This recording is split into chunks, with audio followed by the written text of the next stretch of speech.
How's it going, guys? Welcome back to Unknown Capital. Today I'm going to be doing UEFA Champions League predictions. We got Real Madrid versus Liverpool in Paris on May 28th. So let's get right into the video. Guys, before I get into the video, I just want to ask you one thing, guys. Please like, subscribe, comment. It's free. Just do it. But let's start with Real Madrid. With Real Madrid, this season just been a comeback season in the knockout stages for them. But in the group stages, they did pretty well. They got a total of 15 out of 18 points. They beat the likes of Inter Milan in the group, Shakhtar Donetsk and Sheriff. Yes, it's not good as Liverpool's 18 out of 18 points, but it doesn't matter. They got through. That's all that matters. But in the group stages, in the round of 16, they had a very, very tough team. They had PSG. PSG wasn't easy. PSG were the favourites to win. And in the first leg, Real Madrid got dominated, in my opinion.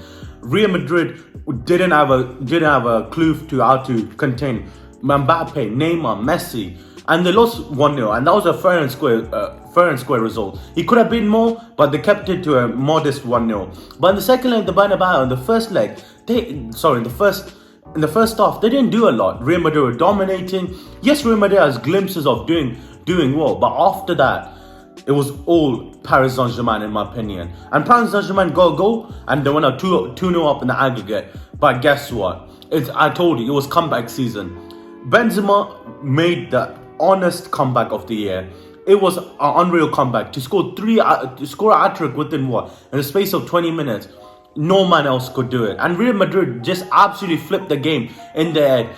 They put PSG on the ropes, and PSG didn't know what to do. And they won that leg 3-2. And in the next leg, they had a very, very tough game in the quarterfinals against Chelsea. Chelsea weren't an easy team to beat. Chelsea are very, very difficult to beat. And Thomas Tuchel meant in European football, they are very good. Because the previous year, they were the winners. And in the first leg, for once, it was actually a comeback season. In the first leg in Stamford Bridge, what a game by Karim Benzema. What a game by Vinicius. What a game by Rodrigo, Luka Modric, everyone.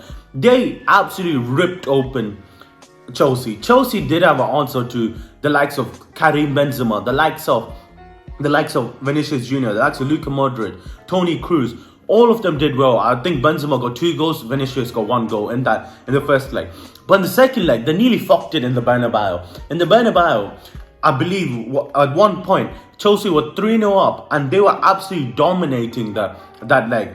But to the 8th, Karim Benzema came back and scored a goal in additional time to make sure they won that fixture. I believe what was a 7-6 at the end, but it was a crazy fixture, and at the end they got it done. And Luka Modric made a great cross in to Rodrigo. Everyone knows that cross. They're outside of the foot, and at the end of the day, Real Madrid made a comeback and they won that leg fair and square. And in additional time, as I said, Karim Benzema scored.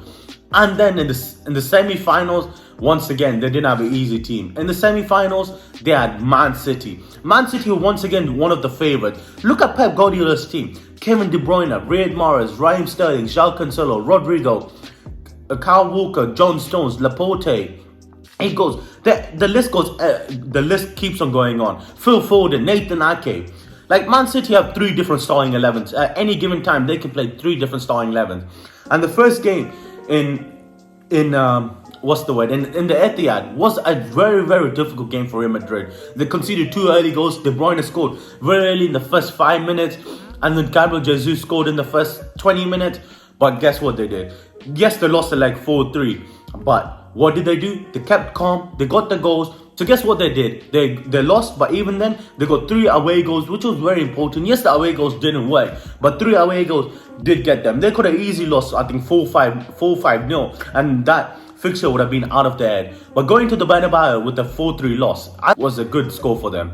Like, they struggled in the first half and most of the second half to contain the team. But then Riyad Mahrez got the goal, and Riyad Mahrez and Man City went 5-3 up in aggregate. And that wasn't good for Real Madrid. But one thing, as I said, keep on saying, comeback season. And literally that's what they did. I think they got 2 goals in 2 minutes to make it 5-5 at the end on aggregate. And then in additional time, Man City were struggling to pass the ball around. Karim Benzema got the penalty, and they got through to the final. And do Real Madrid deserve to get to the final? Yes, they are European royalty. They've never lost a European European final. And this is a crazy stat. Yes, Liverpool are going to win. Liverpool have got the over in this. Surely Real Madrid are the underdog in this. But you can't count out Real Madrid. Real Madrid have got the most tackles of any other team in the Champions League. So it's going to be tough. And Karim Benzema out here is been here scoring 15 goals. And the closest Liverpool player who's come to him is Mo Salah with 8 goals. So it really depends. I feel like there's a battle of two halves. It's going to be such a battle because Real Madrid don't really turn up in the first half, but they have to make sure that Liverpool don't score in the first half and they push it as much as they can towards the end of the game, because that's when Real Madrid actually come out the show. They have the likes of Jonathan Camavinga, who's a quality young man for Real Madrid, and I feel like Ancelotti and his men can get it done in towards the end of the game. So they need to make sure they don't concede early and they leave it to overtime where they thrive best. In terms of head-to-head between Real Madrid and Liverpool, they've had 8 different games between them, where Real Madrid have won 4 of them, Liverpool's won 3 and 1 draw.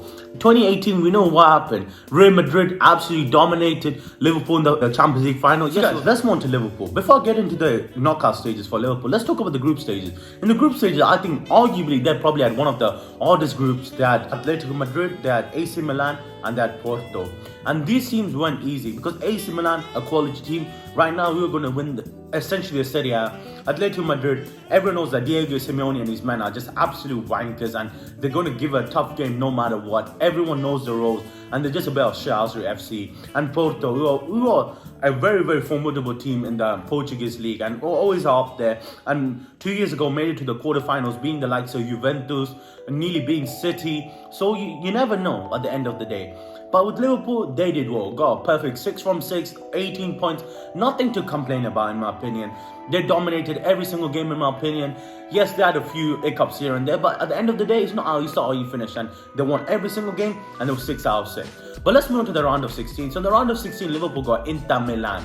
Inter Milan, once again, a very, very good team. Are currently second in the Serie A, and in the weekend can go and actually win the Serie A. So like you can't count them out. And Liverpool, one thing with the Liverpool in the knockout stages in 2021 to 2022 Champions League is that they always got it down in the first leg. They're comfortable. They always win in the first leg, and the second leg they might switch off. But at the end they get the win. And this was exactly what it was against Inter Milan. In the first leg, they went away in the San Siro and got a humongous 2-0 win. And going away in the San Siro is not easy because San Siro is one of the most prestigious and one of the best stadiums to play in. But Liverpool have quality. Like Liverpool this season have controlled more possession than any other team in the Champions League with something like 60.1 average possession per game, which is unreal. And I think they got the most recovery tackles more than any team in the Champions League with 621 in all the games.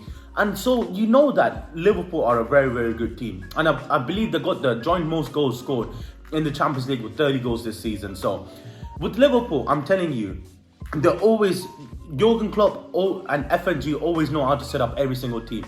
And they always have players who can slip in and out. Sometimes you can bring on Jota for Fabinho for other players.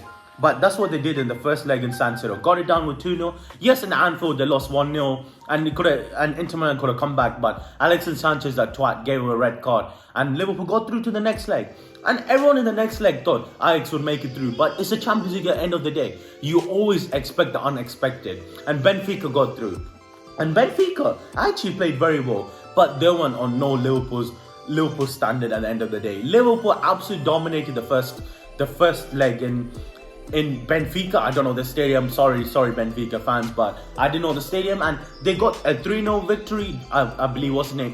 Ibrahim Konate scored a goal. And Mo Salah, and I don't know who was the last guy to score the goal. And they went into Anfield and got it done. But one thing in Anfield, Liverpool haven't been looking the best in the Champions League. They conceded 1 goal to Inter Milan, where they made it closer than they needed to. And they conceded 3 goals in Anfield against Benfica. But guess what? They scored 3 goals. It was a 3-3 draw, and guess what happened? They won 6-3 overall on aggregates. And then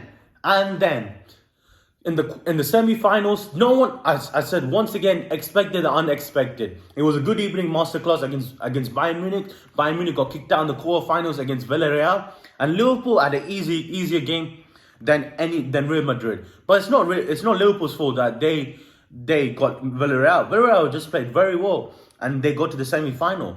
But in the first leg, once again, Liverpool got it done. I feel like Liverpool this season, the first leg, they get it done, they shut it off, and it's over. And that's exactly what they did. They got a 2-0 victory, and going to Villarreal, they looked pretty comfortable. But Liverpool in that first half of against Villarreal were pretty poor. Like, they conceded 2 goals, and they looked like they struggled to pass the ball out. Liverpool, a team who actually knows how to pass the ball, and they're one of the best passing teams in the league, in the Champions League, in the Premier League.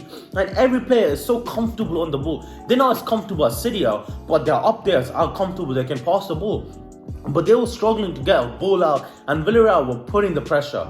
But in the second half, Jurgen Klopp went in half time, shouted at his men, told them what to do, and guess what happened? Yes, Villarreal got a red card. After that, it was all Liverpool. Liverpool won that leg 3-2, and they won, I believe they won 5-2 overall going into the final. And the final ain't going to be easy for Liverpool, because there's a crazy stat that Real Madrid have never lost a Champions League final, which is crazy. I believe they've been in the 16th or 17th final right now and never lost a final. That's crazy. Like, Real Madrid and the Champions League are two things which go together. So it's going to be tough for Liverpool. But if I was Liverpool and Jurgen Klopp's men, the quality which Jurgen Klopp has over Ancelotti is way more significant. Yes, Real Madrid have the likes of Luka Modric, Toni Kroos, Karim Benzema, Vinicius, but overall, both managers play 4-3-3. But sometimes Carlos Ancelotti, depends on some teams, do mix it up. Sometimes he plays a 4-3-3, 4-2-3-1. So you could play that against Jurgen Klopp. And in terms of head-to-head between Jurgen Klopp and Ancelotti, it's 3 apiece right now. So this is very, very important. But the one thing which is leaning me towards Real Madrid is that they never lost in a Champions League final. And in previous 8 meetings, Real Madrid are 4-3 up. But as we know that Real Madrid struggled to score early. Like, the only time they scored early in the post knockout stages is against Chelsea, where they scored early, where Vinicius scored in the 20th minute, Benzema scored in the 40th minute, if I'm not wrong. But every other thing is always come back. So, and I feel like Liverpool's defense are just too good to make sure that they don't concede goals left, right, and centre. Yes, do Man City, but it's going to be a tough game. In terms of predictions, I'm so stuck, because both teams have different strengths and weaknesses at the end of the day. Like, Benzema with 15 goals, but Liverpool have scored 30 goals this season, more than any other team. Liverpool got 60.1 overall possession. Real Madrid got the most tackles. Real Madrid have never lost a Champions League final. Liverpool have got the most recoveries of any other team. So my score prediction for this is going to be, I'm going to go with a 1-1, and in additional time, Real Madrid are going to win it 2-1. And that's my prediction. Yes, you can attack me. I don't want Liverpool to win. It might be a bit biased. So guys, thanks for watching. I will see you later. Peace.